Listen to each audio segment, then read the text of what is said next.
Hi friends, अगर आप लोग भी कैश में ट्रांजेक्शन करते हैं तो आप लोगों को इनकम टैक्स डिपार्टमेंट द्वारा तय की गई कैश ट्रांजेक्शन की लिमिट का पता होना चाहिए। अगर आपको कैश ट्रांजेक्शन की लिमिट नहीं पता है तो आपको हैवी पेनल्टी लग सकती है, इनकम टैक्स का नोटिस आ सकता है। तो आज हम समझते हैं कि गवर्नमेंट ने कौन कौन सी इनकम टैक्स की जो कैश के ट्रांजेक्शन होते हैं उनकी लिमिट तय कर रखी है।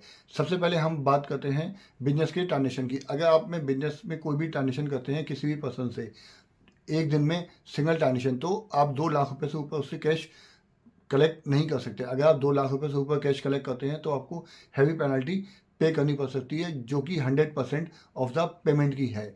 इसके अलावा आता है कि कोई भी आप एक्सपेंडिचर करते हैं तो वो 10,000 से ऊपर का एक्सपेंडिचर आप नहीं कर सकते। अगर 10,000 से ऊपर का आप करते हैं तो आपको NEFT RTGS चेक का मोड अपनाना पड़ेगा।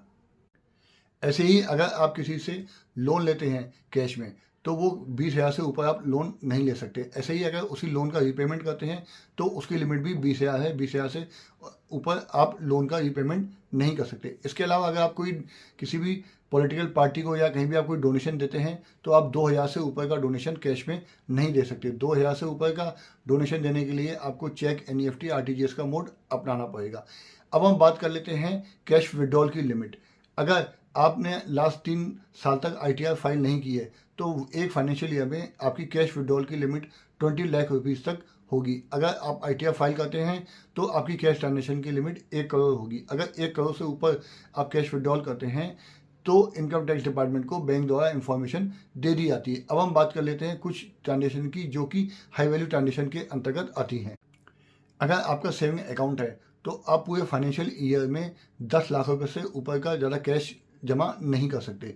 ऐसे ही अगर आपका करंट अकाउंट है तो करंट अकाउंट की लिमिट 50 लाख रुपए तक है।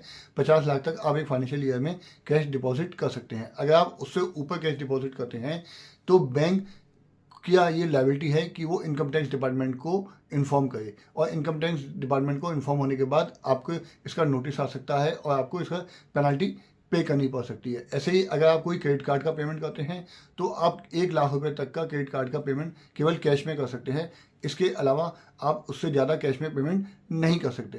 तो ये कुछ ऐसी ट्रांजेक्शन हैं जिनका कि आपको पता होना चाहिए कि जो इनकम टैक्स डिपार्टमेंट ने लिमिट तय कर रखी है। अगर आप इस लिमिट के अंतर्गत ट्रांजेक्शन करते हैं तो आपको कोई भी पेनल्टी नहीं लगेगी और ना ही कोई आपके पास इनकम टैक्स का नोटिस आएगा। तो ऐसी ही इंफॉर्मेटिव वीडियो के लिए आप मेरे चैनल भोजवाइन टैक्स कंसल्टेंसी को सब्सक्राइब करें और ऐसी ही वीडियो को अपने रिलेटिव और फ्रेंड्स को शेयर करें, जिससे कि वो भी इन ट्रांजेक्शन को समझ सकें और इनकम टैक्स की पेनल्टी से बच सकें।